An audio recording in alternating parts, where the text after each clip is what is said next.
bilang dia syai'an.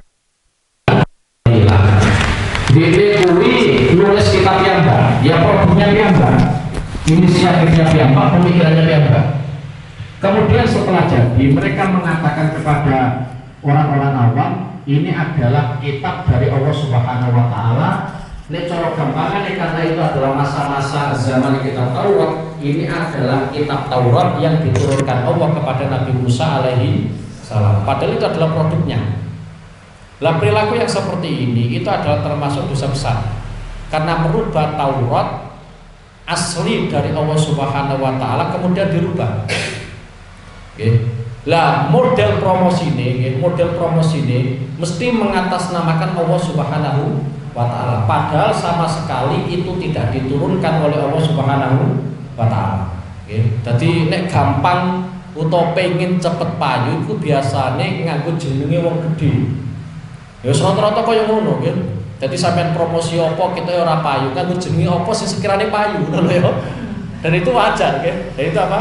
Wajar. Sehingga taktik orang Yahudi ini juga dilakukan oleh orang-orang sekarang. Ketoke gawe sebuah karya sekirane ora patek laku, ya wis diatasnamakan siapa? Tujuannya napa? Tujuannya gen laku.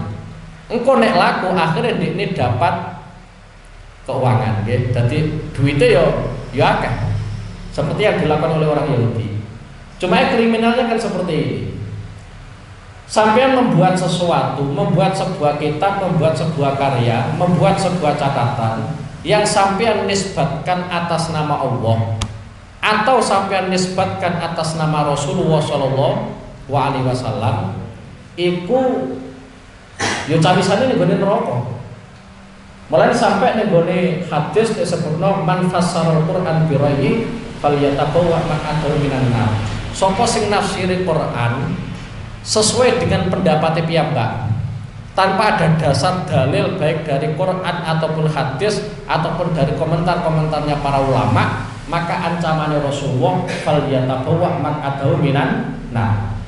Jadi silakan mengambil tempat, mengambil posisi di dalam neraka. Itu kalau ada orang berani mengkomentari tentang Al-Qur'an berdasarkan pendapatnya sendiri, berdasarkan sunnah nomor piyambak. Mulai sampai hati-hati. Kaya winginane bareng wis tak jelasno iku sampeyan hati-hati nggih. Ngono alam taro kaifa fa'ala gawe kaya model sistem judi iki mesti Indonesia karo Thailand menang napa? Indonesia. Jebule kalah. Iku hati-hati iku jangan-jangan dan masuk dalam hadis man fassarul Qur'an bi ra'yi falyatabawwa maq'adahu minan nar. Itu yang pertama. Kemudian kadang ada orang itu membuat sebuah perkataan di atas namakan Rasulullah. Itu juga termasuk dosa besar.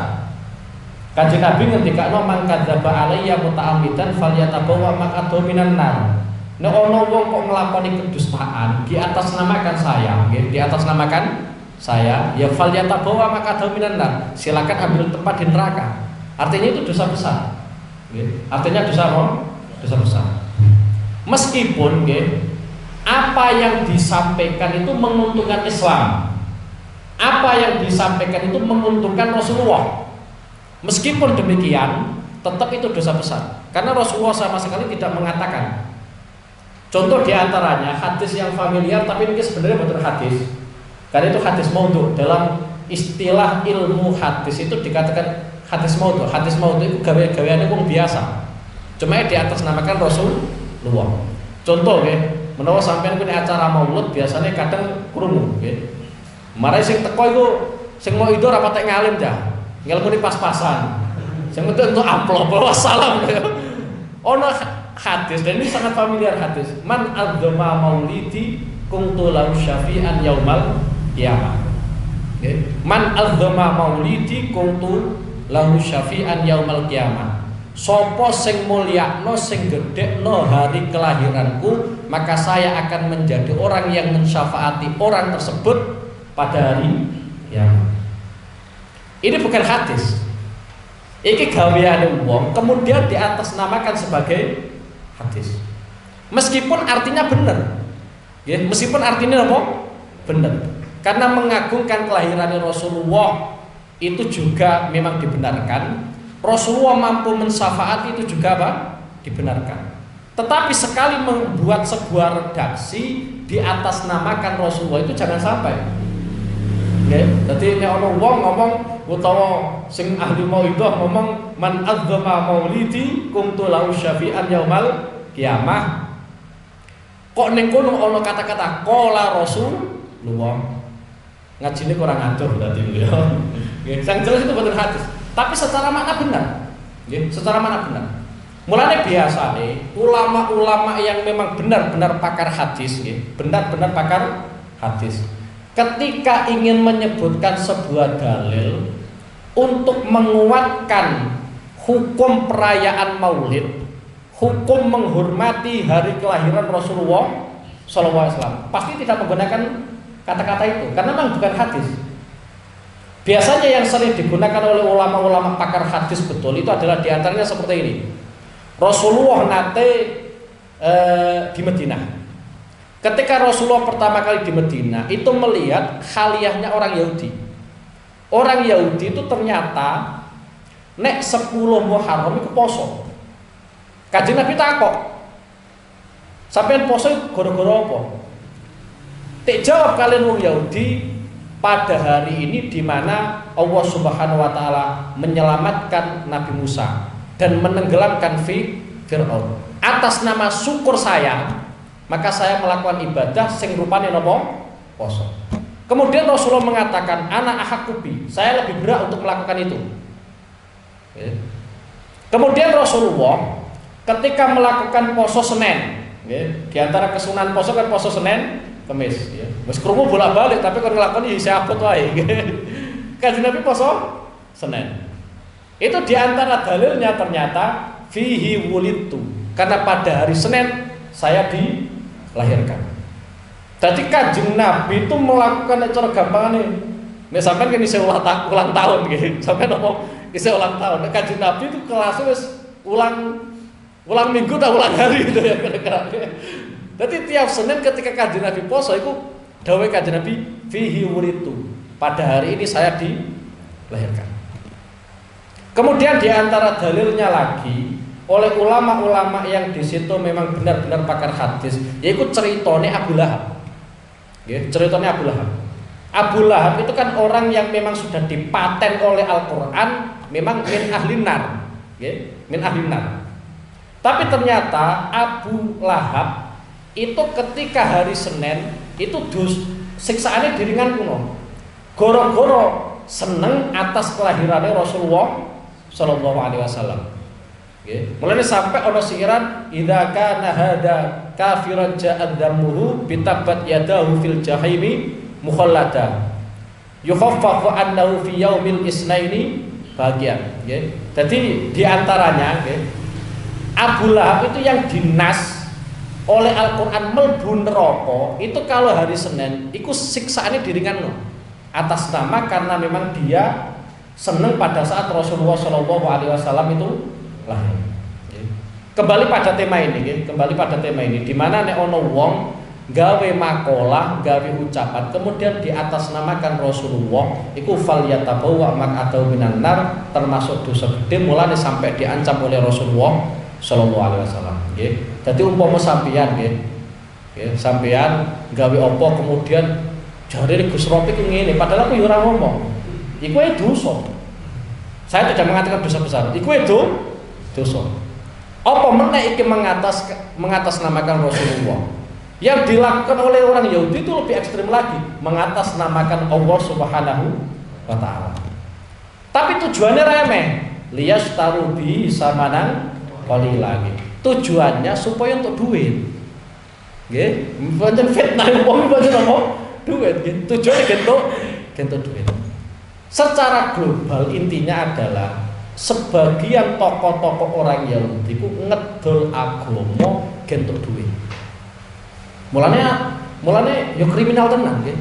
Dadi man ba'a ad-dina bid-dunya iku nelongso-nelongso wong. Nggih. Semisal cara gampangane ngene lho, Umpama aku sampean undang tahlil terus sampean bagi Yasin. Iku sekali saya hadir atas nama ngedol Yasin, gento amplop dosa kuwi. Wis tak contohno gampang mawon. Iku namanya menjual agama. Mulane sampai ada ulama iku nate ketemu wong biasa nggih, nate ketemu wong biasa. Ya mergawe normal, mergawe cara duniawi mbok macul, mbok dagang, mbok apa. Iku wong biasa. Ternyata komentarnya ulama, wong iki luwih apik daripada koncoku. Nggih, wong iki luwih apik daripada koncoku. Soale koncoku iku sing tekdol ora kok perkara-perkara sing duniawi mboten. Tapi sing tekdol ternyata agamane. Iku komentarnya ulama. Jadi piyambake nate ketemu wong biasa, mergawe ya normal, mbok macul, mbok ning gone lahane, mbok ning gone topone. Iku tek komentar wong iki luwih apik daripada kancaku. Soale dekne njupuk donya saka donya. Nggih, piyambake njupuk donya saka donya. Cara gampangane dekne entuk dhuwit saka dodolan ngene. Iku luwih apik daripada kancaku. Koncoku kuwi sing tekdol iku agama hanya sebatas pengen memperoleh napa? Duit. Mulane sampean hati-hati nggih. Nek ketemu sampean ora diri kesempatan ngene kula. Lah nek aku iki lho Mas, repot iki kudu noto ati tenanan ya. Wis iki soal mesti lakoni wong Yahudi.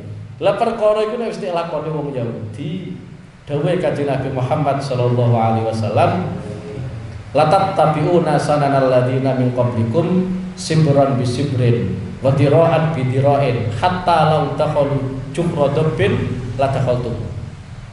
Kanjeng Nabi pada saat beliau masih hidup itu nate ngendikakno kalian semua itu nanti akan mengikuti jejaknya orang-orang terdahulu.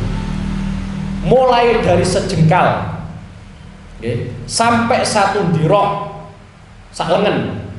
Sampai seandainya mereka itu mlebu ning gone lenge kewan dop, nggih. Ning gone lenge kewan dop, kalian semua juga akan mengikuti mereka mlebu ning gone apa lenge kewan dop. Karena bahasa Rasulullah itu umum, nggih. Alladzina min qablikum, mereka sebelum kalian semua. Sahabat itu pada takok, Ayahudu wan Nasara ya Rasulullah, apakah mereka itu orang Yahudi dan Nasrani ya Rasulullah? Jawabannya Rasulullah, sapa meneh ora kuwi. Artinya kita itu punya kesempatan di mana yang kita lakukan itu mirip koyok perilakunya wong Yahudi, mirip koyok perilakunya wong Nasrani. Dan itu semuanya, bukan orang awam tok. Kiai ini ya padha wae kadang. Iki aku ora kritik sapa-sapa. Mbok piye-piye hadisnya Kanjeng Nabi itu umum.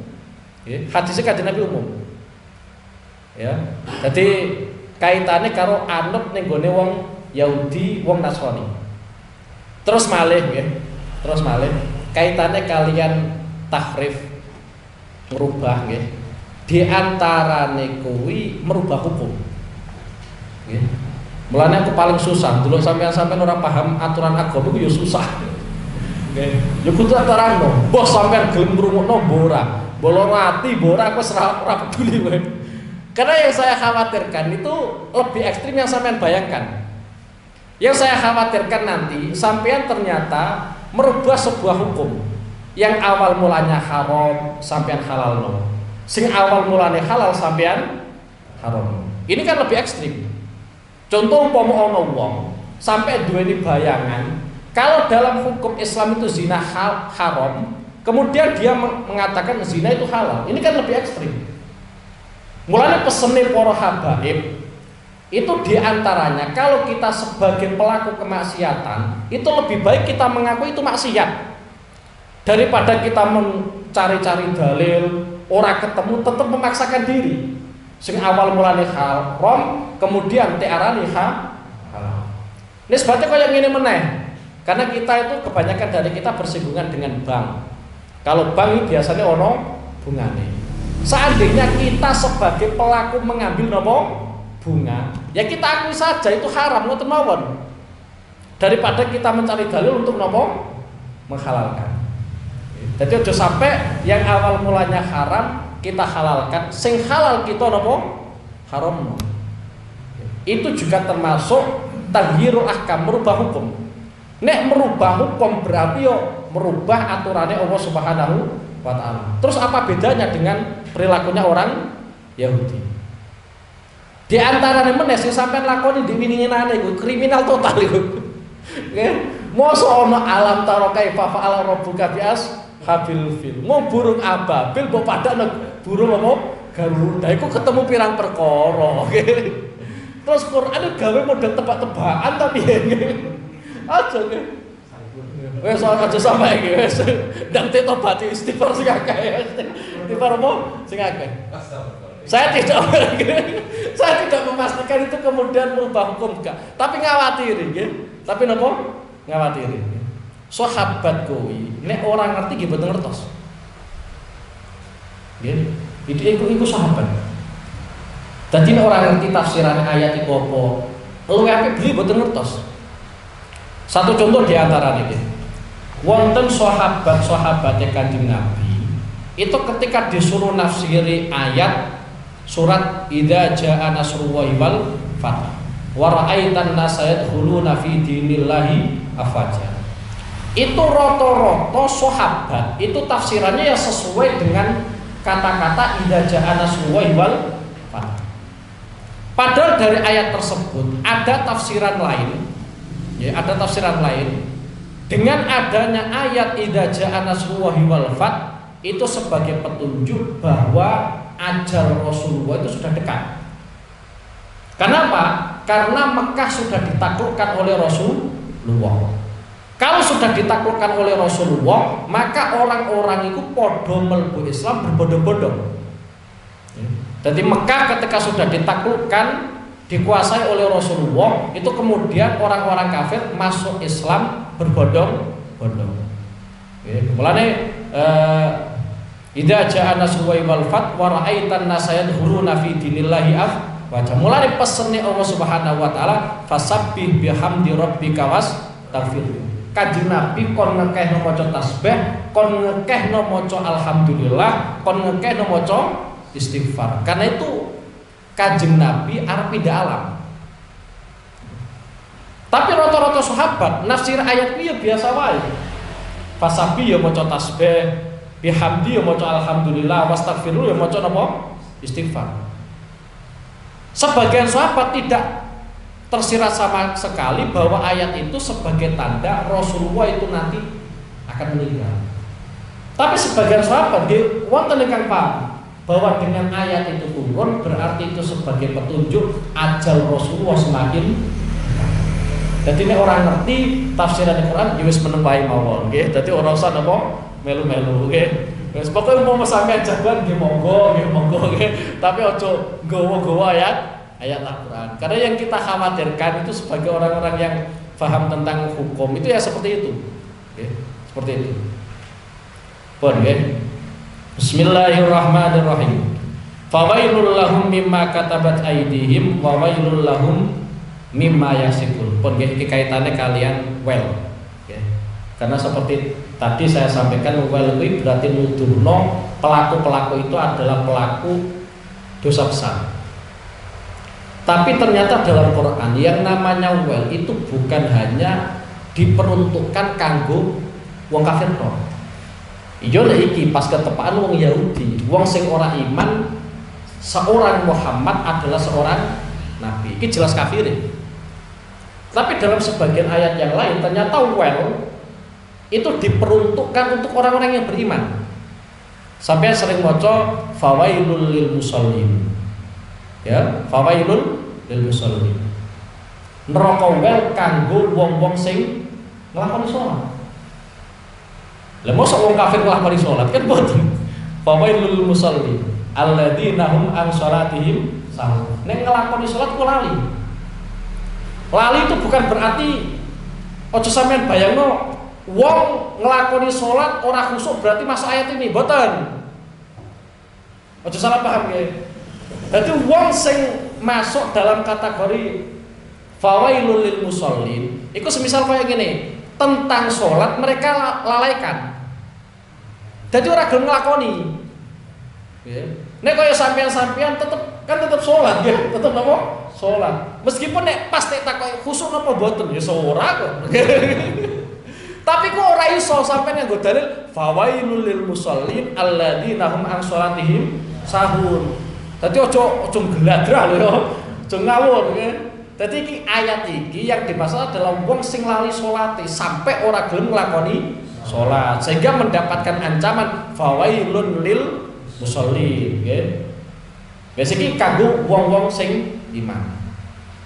Kemudian lagi diantaranya fawailul lil qasiyati qulubuhum an dzikrillah, ya.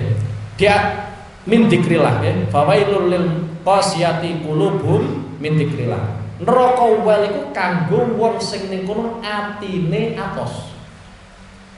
Atos ora gelem eling Allah Subhanahu wa taala. Jadi atine sampean iku nek atos, di antara penyebabnya adalah karena sampean ora pati eling pangeran. Umpama atine sampean eling pangeran, ora mungkin atos. Nggih, ora mungkin atos. Nisbate tek kandhani wong sing ngandani sapa wae, iku tetep tek rungokno. Ora kudu sampean tek kandhani kiai ku ora kudu. Nisbate nggih. Sampean tek kandhani penjahat, sing nek sampean penjahat ku apik, nek atine sampean iku ora atos, mesti sampean tampa. Nek sampean percaya tapi kudu tek kandhani kiyaine, nggih, kudu tek kandhani napa? Kiai. Iku wis ana hadun nafsi. Keinginan nafsu sampean. Nek bener-bener wong apik nggih, nek bener-bener wong apik, atine ora atos kuwi tek kandhane sapa wae, nek iku omongan bener tetep tek rumono. Mulane sampai ana pengendikan ungdur maqol wala tangdur mangkol. Lihatlah apa yang diucapkan, jangan melihat siapa yang mengucapkan. Mulane bolak-balik tak sampai nggih. Di antarane Imam Ahmad bin Hambal itu memperjuangkan akidah Ahlussunnah wal Jamaah iku barokah omongane preman, tukang malaki ning gone dalan. Di saat Imam Ahmad bin Hambal dihukum oleh pemerintah karena beliau terkena fitnah, ya, dicambuki gegere sampai getek-geten, hampir saja Imam Ahmad bin Hambal ini buatan kuat. Pada saat beliau hampir saja tidak kuat, kemudian ternyata tempat ya ning penjara iku piyambake kalian preman. Premane ngomong kalian Imam Ahmad bin Hambal. Lah iya wong aku sing jelas-jelas ning gone kesalahan wae, aku mempertahankan kesalahanku, bela awakku, jenengan sing jelas-jelas bener kok meh wae jenengan mboten napa? Gara-gara te omongin preman kaya ngono tok lho. Akhirnya Imam Ahmad bin Hambal tetap memperjuangkan akidah Ahlussunnah wal Jamaah meskipun beliau dihukum pirang-pirang tahun. Iku Imam Ahmad bin Hambal sing ngandani preman. Lah nek sampeyan takoki ngalem ndi? Ya ora usah sampeyan bandingno. Wong sing siji preman malaki wong sing siji wong alim, apal hadis ewonan. Imam Syafi'i pun ngoten nggih. Imam Syafi'i nggih. Imam Syafi'i ini ku nate sing ngandani kuwi wong sing angon wedhus. Padahal wis beliau ngalim, apal hadis ewonan, murid yang ngalim-alim, gurune ya top. Niku mawon kadang tek kandhani wong sing napa? Tekan wedhus. Tapi ya tetep tek tampa kalian Imam Syafi'i. Kenapa? Soalnya atine Imam Syafi'i ora atos kebar atine kita. Lah atine kita iki nek ora sing ngandani wong top utawa wong sing kesegane ora gelem nampa modele. Oh sampeyan tek kandhani wong biasa-biasa wae. Allah. Umat bantai jarene kok ya. Innalillahi wa inna ilaihi raji'un. Lembah ya. Padahal iki kaitane kalian fawailul lil qasiyati qulubuhum min dzikrillah. Lah, di antara penyebab atine sampean atos iku gara-gara sampean nuruti syahwat. Terus sampean yo seneng nglakoni dosa.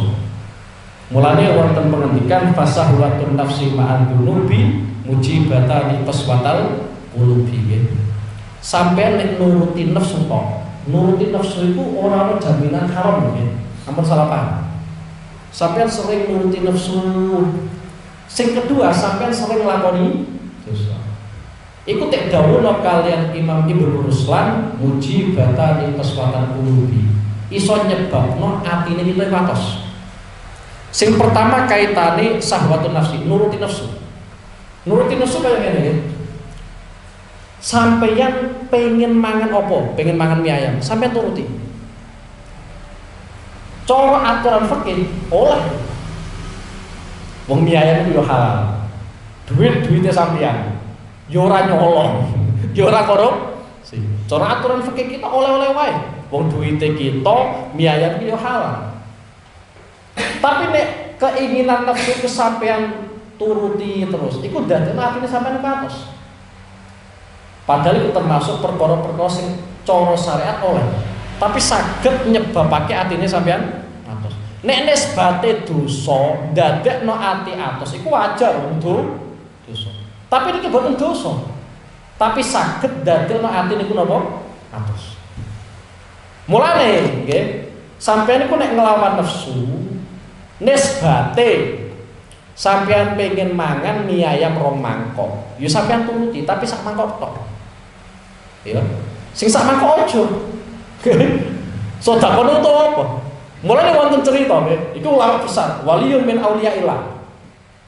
Piyambake kuwi nek ngajar nafsune, nggih. Nah, dadi nafsune piyambake ajar entek-entekan, iku carane ngene piyambake. Dadi piyambake iku nek seneng arep mangan apa, semisal ayam bakar nggih, semisal ayam bakar. Yo dipasak nggih, yo bakar ayam. Tapi nek wis mateng nggih, nek wis mateng iku piyambake mboten dahar blas. Tek sedekah kabeh. Iku nafsu kecewa. Dari awal tak kongkon bakar lho ayam. Bareng wis mateng aku ora tebani blas. Dan itu dilakukan berulang kali. Sampai keinginan nafsune piyambak iku mati. Gara-gara yang ngene iku. Cara wong saiki istilah ya PHP. Wong wis tek masak wis mateng, bareng wis mateng belas ora tek icipi, langsung tek sedekah kabeh. Wonten ulama iku ngantos piyambake ndidik nafsune kuwi agar piyambake ajeng darah napa. Iku ya tek masak ya tek tuku. Tapi bareng teng ngajenge niku ya tek sawan tok. Ya ora tek darah, tek sawan tok. Kira-kira nek kita ngene kan mboten kiat, mboten apa? Mboten kiat, jelas mboten kiat niku. Wong wis jelas kepinginane. Kepinginane wis seminggu. Bareng ning ngarepe kok tek sawan tok kan mboten apa? Mboten mungkin. Tapi ki pancen wali-waline Allah Subhanahu wa taala. Lagi tak critakno wali-waline Allah, king sampean minimal wah kok abot tenan dadi napa? Wali. Ya sithik-sithik kan iso napa? Kan iso niru. Terus malah kaitannya kalian kata-kata wel, nggih, kata-kata wel. Kata-kata wel iku ya sampean arane kasar ya piye, wong piye ben ya neraka kowe cara gampangane iku. Dadi ono wong kriminal kemudian sampean komentari neraka kowe. Iki kan cara wong Jawa mungkin istilahnya apa? Kasar. Tapi Rasulullah nate nggih menggunakan kata-kata wel. Nggih, mulai sampean nyifati Rasulullah ya sifat sekedar mawon. Nggih, sifat sekedar mawon. Daripada sampai nyifati komplit malah keliru. Nggih. Semisal kaya ngene, Kanjeng Nabi kuwi wong sing banget welase. Ora usah sampean tambahi dan tidak pernah kasar. Iku aja.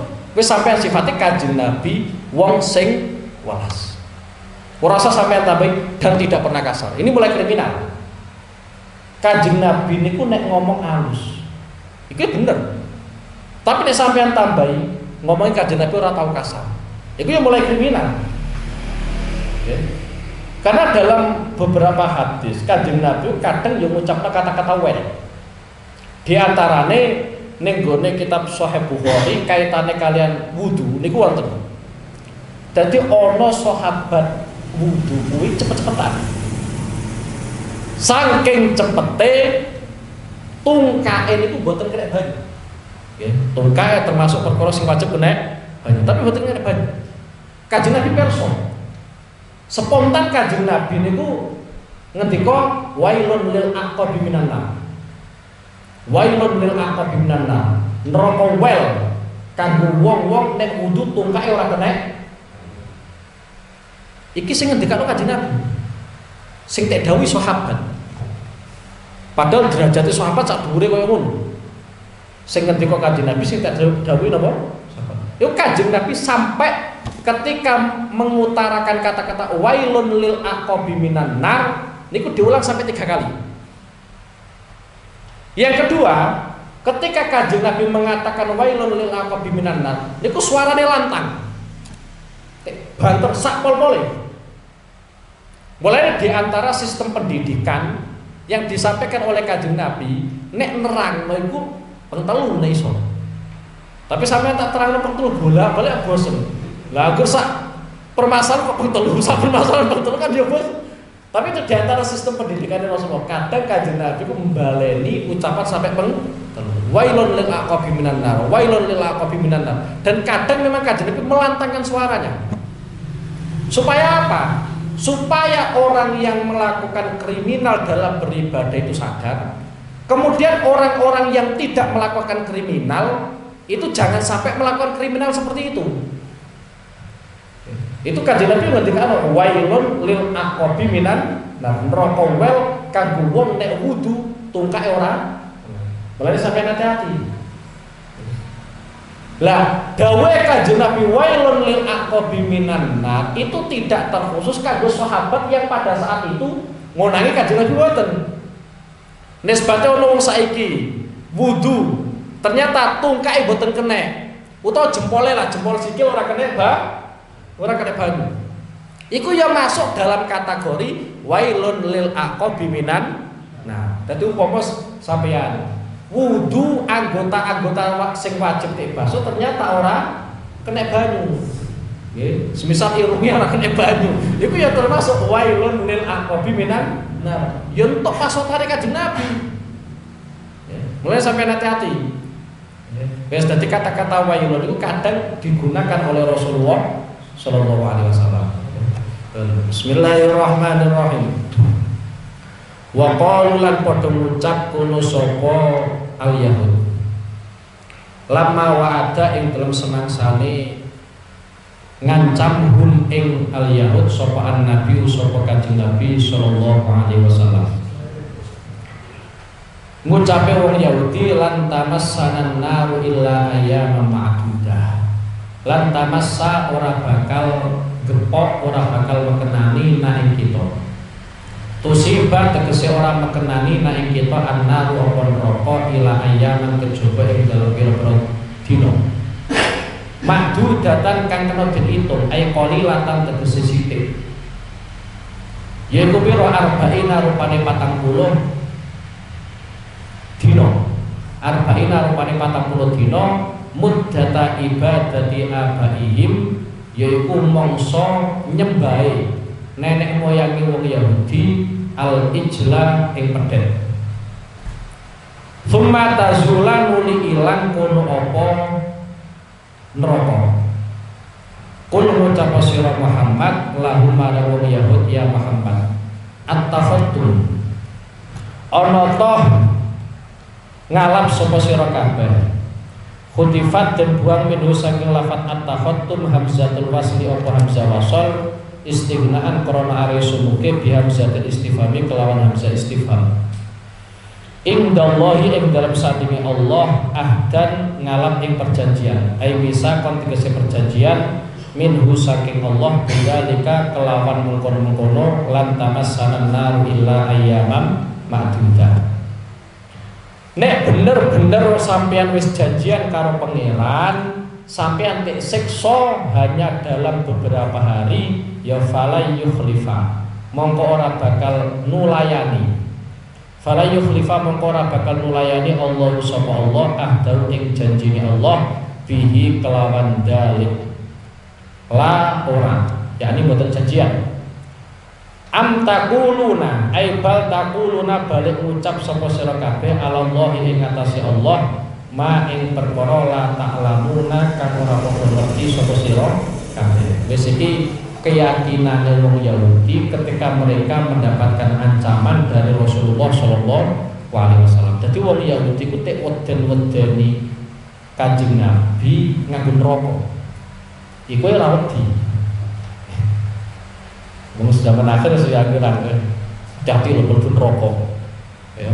Engko sampean diancam semisal sampean dagang apa nek nimbang ora tau bener, wailul lil mutaffifin lho. Ya blas ra wedi. Ya padha karo wong Yahudi lho. Iki sing ngancam Kanjeng Nabi. Sing janji Kanjeng Nabi.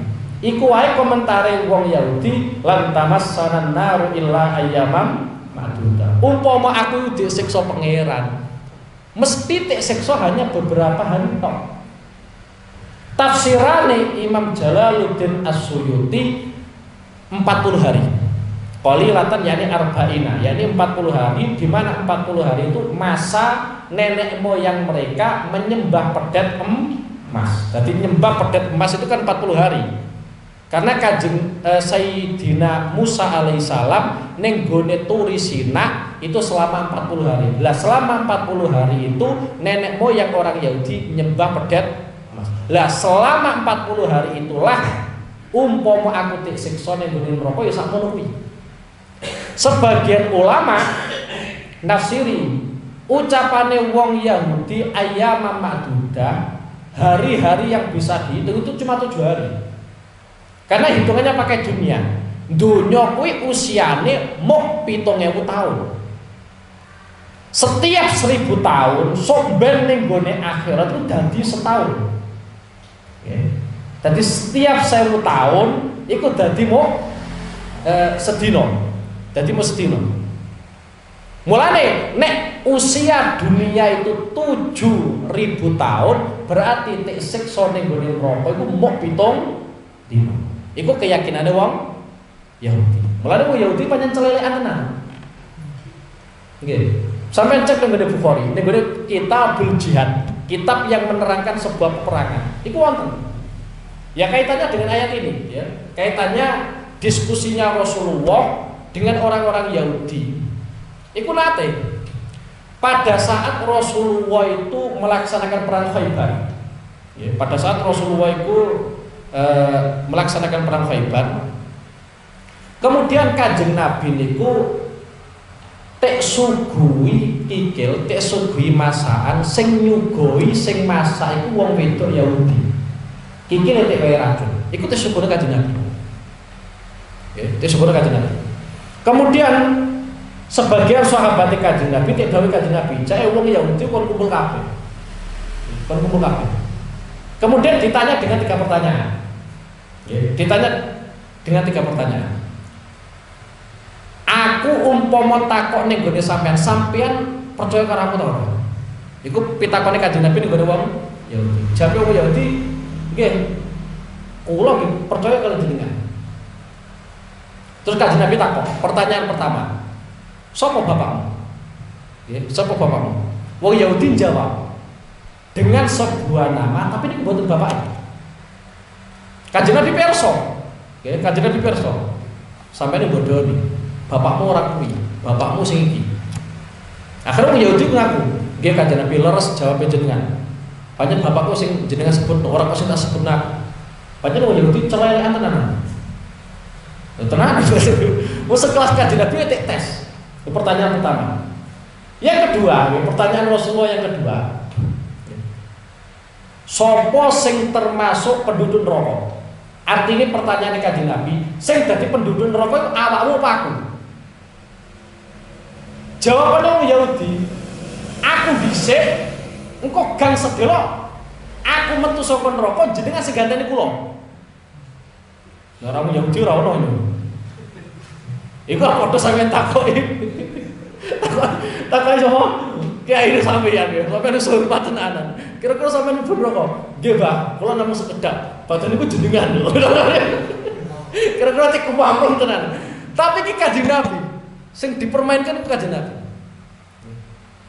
Akhirnya Kanjeng Nabi menyampaikan yang benar itu sampean sing penduduk neraka. Dan saya tidak akan pernah menggantikan posisi ini sampean ning gone neraka. Kemudian pertanyaan yang ketiga, ya pertanyaan yang ketiga. Kenapa sampean kok ngeracuni kikil iki? Jawabnya wong Yahudi ya pinter. Kula niku namung pengen pirsa. Umpama jenengan iku mboten nabi, berarti kita kabeh wong Yahudi iku bebas saking ancamane jenengan.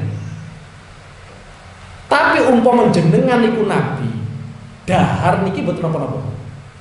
Akhirnya dicokot Kanjeng Nabi. Iku Yahudi. Jadi tradisi diskusi itu memang sudah dilakukan Rasulullah sudah lama. Dan di antara yang sering diskusi dengan Rasulullah itu adalah orang-orang Yahudi. Soalnya ya pinter banyaknya. Jadi kalau jawabannya wong Yahudi, jadi aku sing mlebu neraka dhisik, gang sedelok nembe napa jenengan.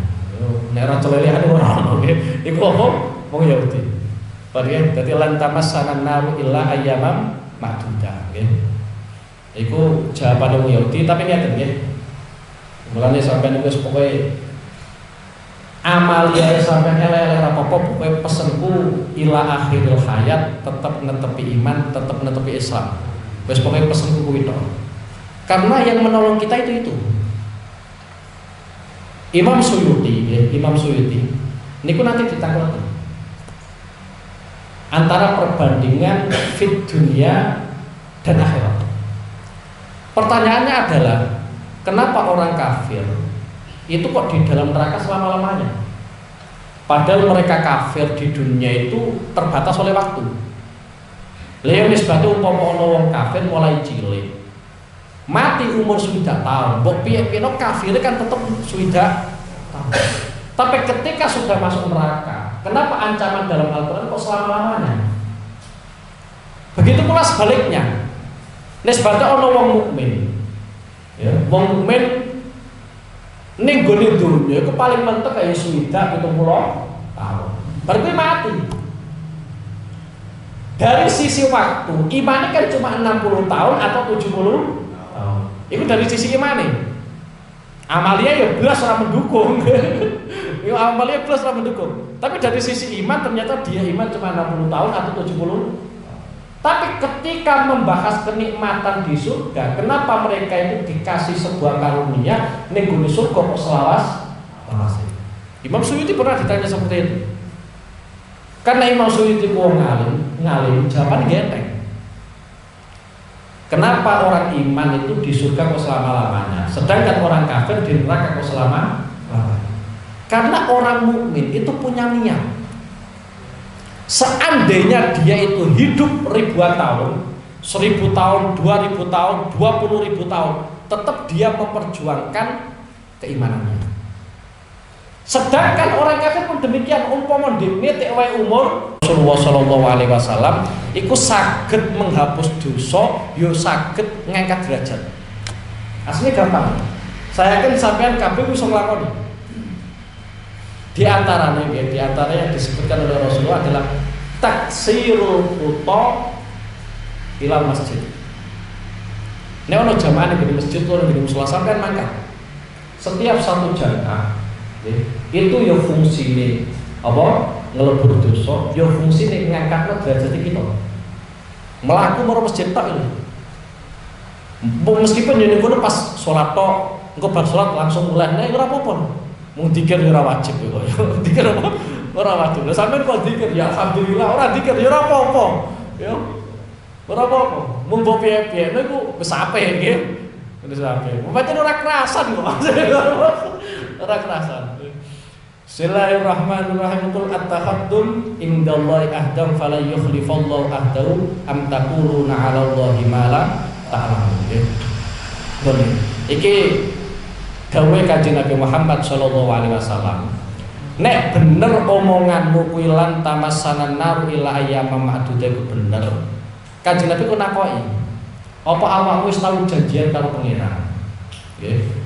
At-takhattum indallahi ahdan. Apa ya awakmu tau janjian karo pangeran? Umpama mlebu neraka hanya dalam hitungan hari.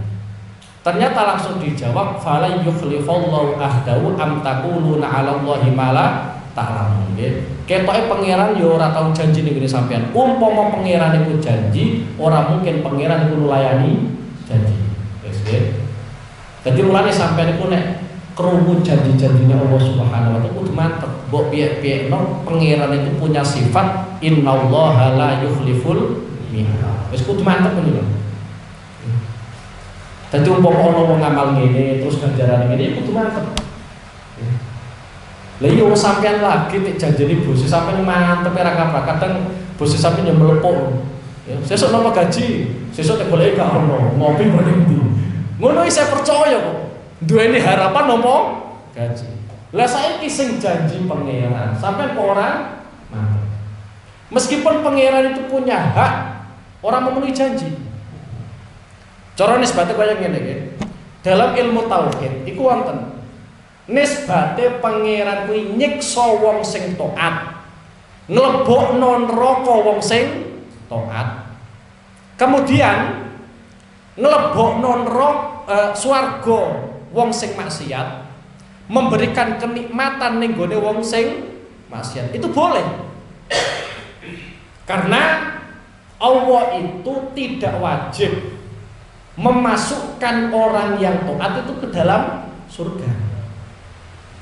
Dan Allah juga tidak wajib memasukkan orang yang bermaksiat ke dalam neraka. Tapi pangeran dhewe iku wis kadung ngendika innallaha la yukhliful mi'ad. Pangeran ora mungkin nulayani janji. Lah, karakter dari konsep nulayani janji ku mesti diarani dolim. Ana wong janji karo sampeyan, kemudian wong sing janji ora memenuhi janjine, mesti diarani dolim. Lah, dolim itu tidak mungkin dilakukan oleh Allah Subhanahu wa taala. Mulane ning ayat sing liya disebutno innallaha laisa bidzallamin lil abid, ya. Pangeran ora mungkin dolimi kawulane.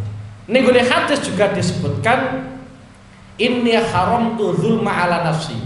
Ing gone hadis qudsi wonten inni haramtu dzulma ala nafsi. Aku iku ngaramno sebuah kedoliman terhadap diri saya sendiri. Mulane ora pantes antar hambane Allah saling melakukan dolim. Wong pangeran wae ora tau nglakoni dolim, kok kita sebagai seorang hamba antara satu dengan yang lainnya kok nglakoni apa? Kedoliman.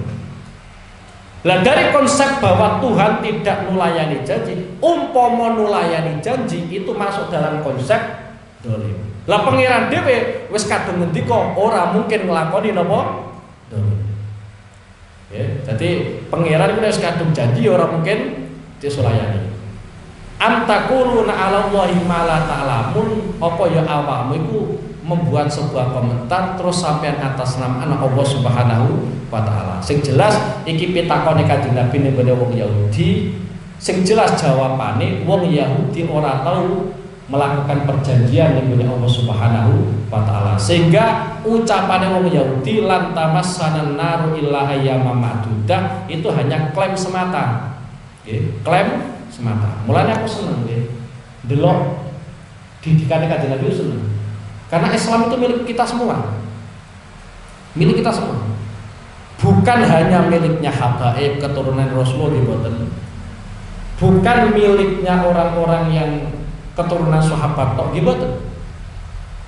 Mulane Kanjeng Nabi ku ndidik para sahabat, semuanya dapat jatah.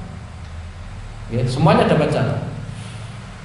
Cara umpama kok dinasti, umpama dinasti. Kanjeng Nabi sadurunge kapundhut tetep sing kon ganteni iku Sayyidina Ali. Tapi faktanya mboten. Isyaratan min Rasulillah, isyarah Rasulullah justru malah sing kon ganteni Kanjeng Nabi itu Sayyidina Abu Bakar. Yaiku ketika Kanjeng Nabi pun gerak-gerakan sing dikongkon ngimami sholat itu Sayyidina Abu Bakar. Dan dilanjutkan oleh Sayyidina Abu Bakar. Sayyidina Abu Bakar putrane pirang-pirang. Ono sing jenenge Abdurrahman. Nggih, niku sedereke Sayyidah Aisyah. Pirang-pirang anake sapa? Sayyidina Abu Bakar jalur. Tapi anake Sayyidina Abu Bakar iku ternyata ketika beliau mau meninggal sing diangkat pengganti beliau Sayyidina Umar. Sayyidina Umar kapundhut diganti Sayyidina Utsman, Sayyidina Utsman kapundhut diganti Sayyidina Ali. Karena memang Islam itu milik kita semua. Di antaranya jalur keulamaan, bukan jalur pemerintahan, ya, bukan jalur pemerintahan tapi jalur keulamaan. Itu yang pancen aneh, banget aneh.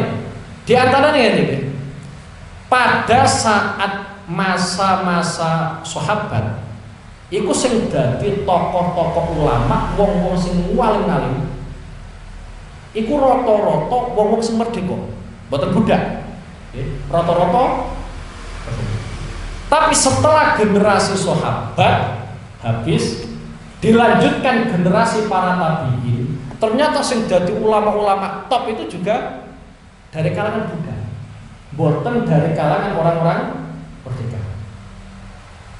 Kenapa bisa demikian? Ini sebagai isyarat bahwa Islam itu milik semua. Rasa sampai klaim Islam bukan kutok segala yang ada atau jatah. Wah, gebut lagi. Terus malah dari sisi keulamaan lagi. Sampai membayangkan, okay? Sampai neliti mulai tahun 1 Hijriah. Sampai teliti mulai tahun 1 Hijriah sampai tahun sekitar 900 Hijriah. 900 Hijriah. Iku ulama-ulama, okay? Ulama-ulama. Iku roto-roto tidak dari Arab. Imam Bukhari itu bukan Arab. Imam Abu Hanifah bukan Arab. Ya. Jadi roto-roto malah bukan apa? Bukan Arab. Terus aneh.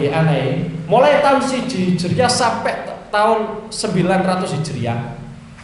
Iku sing dadi ulama, iku bukan dari kalangan Sadat.